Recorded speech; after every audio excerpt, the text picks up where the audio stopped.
A gente já começa logo explicando para quem está em casa a importância de você capacitar o gestor da sua empresa. Hoje nós trouxemos aqui para conversar com a gente e dizer sobre esses benefícios dele ter capacitado a própria empresa e ele mesmo, né? Para que pudesse então melhorar ainda mais a qualidade dentro dessa empresa. E aí a gente já vai logo explicando para quem está em casa a importância da empresa levar a ergonomia para dentro. Olha, hoje a gente trouxe um pouquinho diferente, porque sempre só fala da Neide dentro da empresa.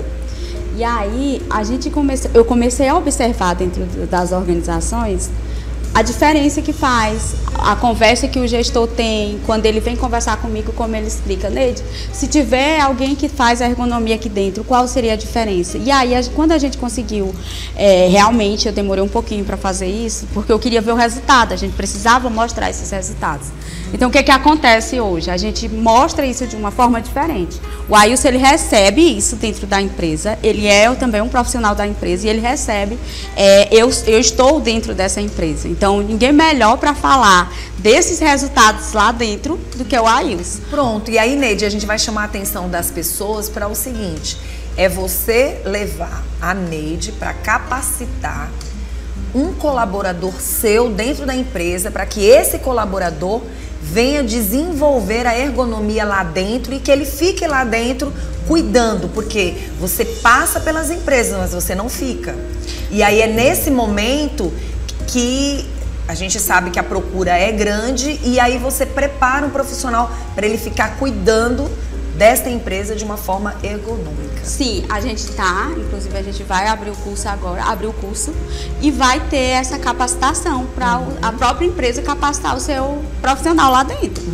Eu quero alguém que trabalhe dentro da minha empresa. Manter a Neide aqui é barato? Talvez não seja, mas ele pode capacitar um profissional que possa ficar dentro da empresa dele e automaticamente vai fazer o mesmo serviço que a Neide faz com a mesma qualidade ainda com a minha assistência. Muito bom. Então a gente tem agora esse braço onde a gente vai fazer esse serviço e a gente também vai prestar essa formação, né?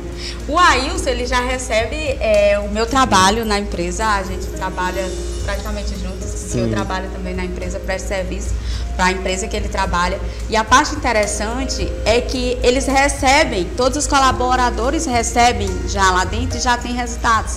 A gente tem bons resultados. Então a gente conseguiu reduzir as dores, desconforto que o pessoal já sentia lá dentro. A gente já conseguiu algumas coisas lá dentro, porque a gente já tem mais de 3 meses que a gente está dentro dessa empresa. Então vamos lá, vamos conversar então com o Ailson. Ailson, primeiro passo, o que acontecia dentro da empresa, você que trabalha como gestor, né, dentro dessa empresa, você que tem é engenheiro de software, o que acontecia antes da ergonomia chegar dentro da empresa e o que essa capacitação relacionada a você, como gestor da empresa, como um engenheiro de software, recebeu e que hoje você diz, não, olha, antes funcionava assim, hoje a gente percebeu que a empresa ganhou com esse tipo de trabalho dentro da empresa e principalmente comigo, atuando, né? Eu acho que o maior ponto disso é a qualidade de vida.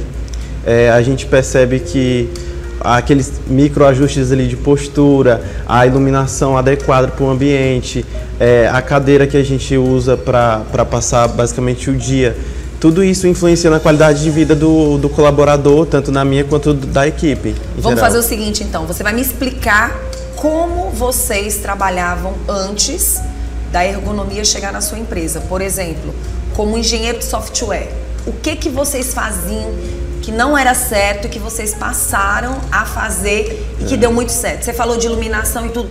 Como vocês trabalhavam? Bom, a gente, dessa área de engenharia de software, a gente gosta muito de ambientes um pouco mais apagados, aquele ambiente um pouco mais tranquilo. Só que é um peso muito grande para a nossa visão. E foi uma coisa que a Neide bateu muito o pé sobre isso, sobre iluminação, porque tudo isso influencia na nossa visão. Eu mesmo tenho esse pouco de dificuldade e aí com alguns puxões de orelha dela foi bem Vocês iluminaram mais o ambiente. Sim. Mas essa iluminação, Neide, é importante a gente falar sobre isso.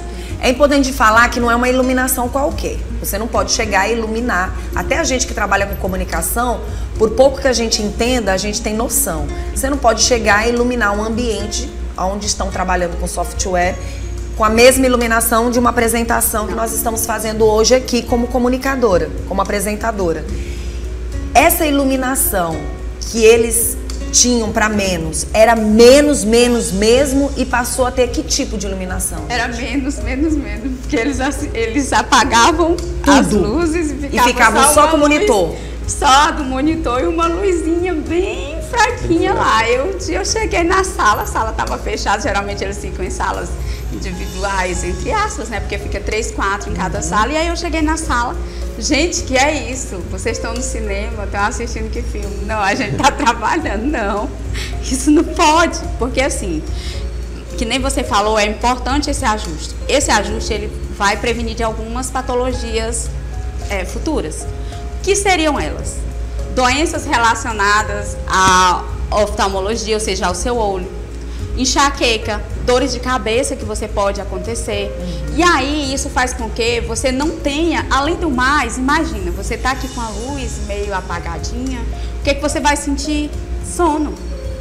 E isso para o trabalho não vai aumentar essa produtividade, ela vai reduzir a produtividade ao invés de melhorar. Então, tem coisas que imediatamente, você olhando, você não vê nenhum problema. E que iluminação seria essa? A iluminação seria a iluminação adequada para aquele ambiente, ajustada para aqueles colaboradores.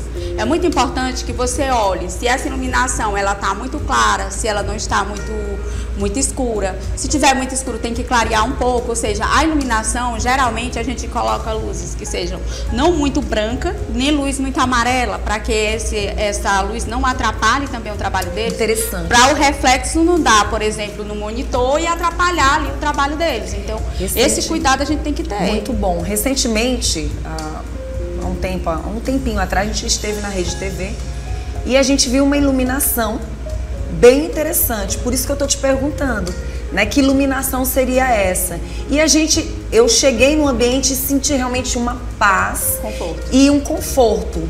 Não era nem uma iluminação amarela, nem uma iluminação branca, mas era uma iluminação adequada para aquele ambiente, nem escura, mas era uma iluminação. Por isso que eu fiquei curiosa em saber ergonomicamente que tipo de iluminação seria essa. Mas enfim, o que vocês sentiram com essa chegada dessa iluminação? Inicialmente dá para perceber que a visão cansa menos. A gente chega no final do dia, tá bem menos cansado, então consequentemente a qualidade de vida melhora, né? Vai conseguir descansar melhor durante a noite. E foi basicamente isso. E as cadeiras? Sim. Mudou o que mais? Eu acho que a maior parte lá foi postura mesmo nossa, que geralmente tinha um ou outro ali que ficava numa postura um pouco mais exagerada. E aí com a chegada da Neide lá, com toda essa ajuda, a gente foi melhorando e cada um de vez ou outra puxando a orelha do outro para manter uma postura mais adequada utilizando as cadeiras. Cada um é cada um, né? Um mais alto, um mais baixo. E aí, de uma certa forma, isso tudo tem que ser trabalhado individualmente, como você já falou, né? Interessante que nessa empresa, a parte interessante é que a gente não precisou fazer grandes ajustes. Você lembra daqueles primeiros programas que a gente falou que pequenos ajustes faziam diferença para uma empresa? Então lá a gente não teve grandes ajustes. A gente não teve muita troca de mobília, porque não houve necessidade. Mas era ajuste postural, onde a gente ajuste da luz, o posto de trabalho, ajuste da cadeira, ajuste do ambiente para com eles. Então eles receberam toda a parte de orientações que no caso eu passei para eles. E eles começaram automaticamente, não necessariamente eu vou lá uma vez na semana, eu não vou lá todos os dias, diga isso, é importante para que vocês entendam. Então, para você ter ergonomia dentro da sua empresa, não necessariamente você tem que ter a Neide lá todos os dias. Mas aí você trabalhou, no caso, o próprio engenheiro de software, para que ele aplicasse e observasse esses detalhes. Na verdade, eles passam a se policiar. Todos os colaboradores, eles passam a se policiar. Se alguém está incorreto, ele vai lá e diz, olha, essa postura não está correta. Olha, isso não está correto. Você já tomou água? Você está tomando água o suficiente?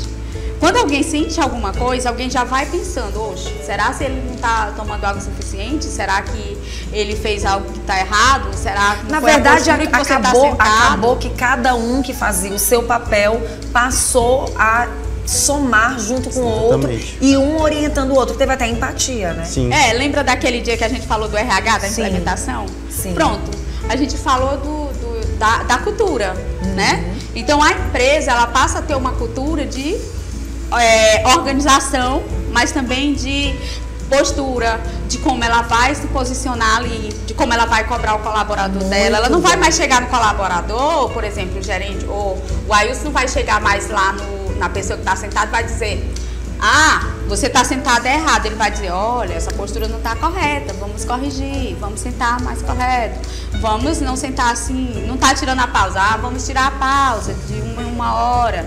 Então, a parte interessante é que essa cultura, querendo ou não, o colega que está do lado, ele vai conseguir ajudar o outro colega. Então, por isso que é importante ter sempre dentro da empresa alguém que está com que tem essas orientações, que possam corrigir essas orientações dentro da empresa. Vamos fazer o seguinte, a gente já tá com a câmera aberta, tá, Ed? Vem comigo aqui, Neide. Vem comigo aqui e eu queria que vocês pudessem me falar, fica aqui, me direcionar, formas de implantar a gestão de forma ergonômica, né? Eu queria que você pudesse passar algumas informações. Ok. Aqui, formas de implantar a gestão de ergonomia nas empresas, né? A gente tem várias formas. Tem ela em forma de treinamento. Sim. Tem ela em forma de orientações, que é justamente a que a gente mais usa. Você pode até se posicionar mais aqui. A gente vai lá. E aí mostra, fica de frente para a câmera, Neide. Aqui assim, ó. Isso, aqui assim, ó. Pronto. A câmera tá isso. ali, né? Para que a gente possa... Vamos isso, lá. Pronto. E aí você pode ficar mais aqui. Presenciais, workshops e palestras. Nesses treinamentos presenciais, por incrível que pareça, o treinamento ele dura de 40 minutos a 1 hora. Sim. Onde a gente consegue fazer com que esses profissionais que estão ali, isso é dado para os profissionais que estão dentro da empresa, é treinamento geralmente fechado, porque é voltado para os riscos que ele já tem, então não vai ser aberto para a população, não, vai ser só para a empresa.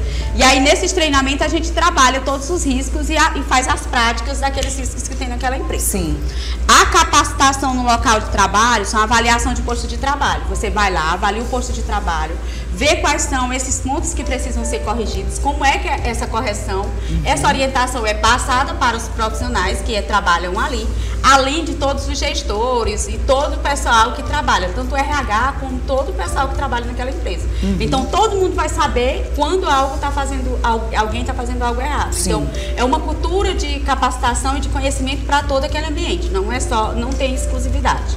A não ser salvo casos em que, por exemplo, eu vou dar um treinamento de motorista. Se você não é motorista, não faz sentido você assistir esse treinamento. Pronto, é um treinamento direcionado para as pessoas. Direcionado para o motorista. Pronto. Então, se eu não sou motorista, digamos que eu seja lá da empresa, pronto, o Ed.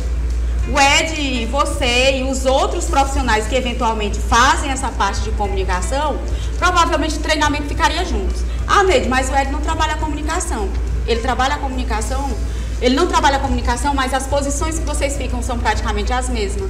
As repetições dos trabalhos que vocês fazem são mais ou menos parecidas. Então, a gente pode colocar em grupos homogêneos.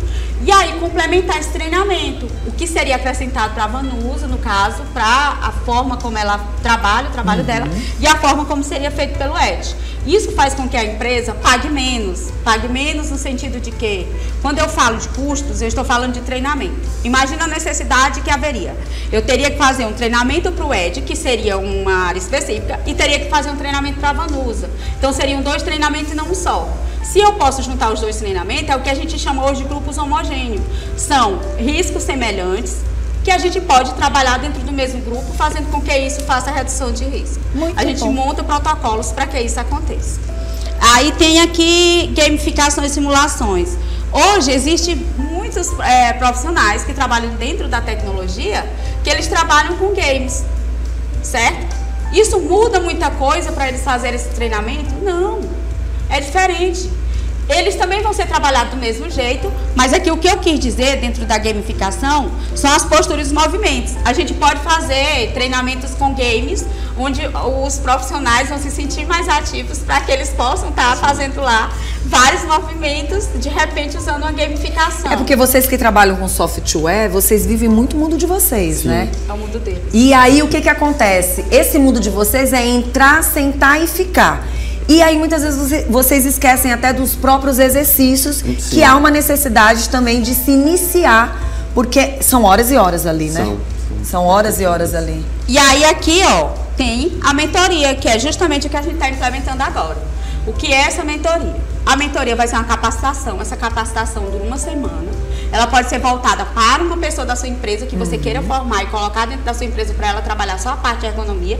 E aí você pode pagar o salário dela, que fica mais barato para a empresa, do que ele ficar pagando a É uma pessoa que vai estar observando, porque você está sempre contratando novas pessoas no dia a dia, né? Então isso é muito legal. A parte disso é que a gente tem. E aí o que vai acontecer depois? Vai ter um acompanhamento, que eu posso fazer o acompanhamento desse profissional durante um período, ou durante o período que for necessário. E aí dentro desse treinamento ele vai receber o treinamento, a capacitação, como realizar tudo isso, como montar o protocolo, vai receber documentação onde vai estar lá ajustado os laudos obrigatórios da própria empresa, que ele mesmo vai poder lá fazer esse laudo. Então tudo isso vai estar dentro da capacitação. Então vamos sentar lá de novo, vamos sentar lá de novo. Agora sim, Neide, o que é interessante a gente falar sobre isso é que assim como algumas empresas tem um psicólogo, tem um RH, tem profissionais dentro dessa empresa para cuidar desses colaboradores, você vai ter na verdade, um profissional de ergonomia dentro da empresa, onde ele vai estar observando, porque o que que acontece? Hoje você faz tem um cuidado com os que lá estão. Mas digamos que no próximo ano alguns funcionários já não estejam mais na empresa, outros estejam chegando e essa ergonomia tem que continuar. Na verdade, a ergonomia dentro da empresa ela é uma parte fundamental, contínua, né? É contínua. Eu não tenho como cheguei, dei uma consultoria, fui embora.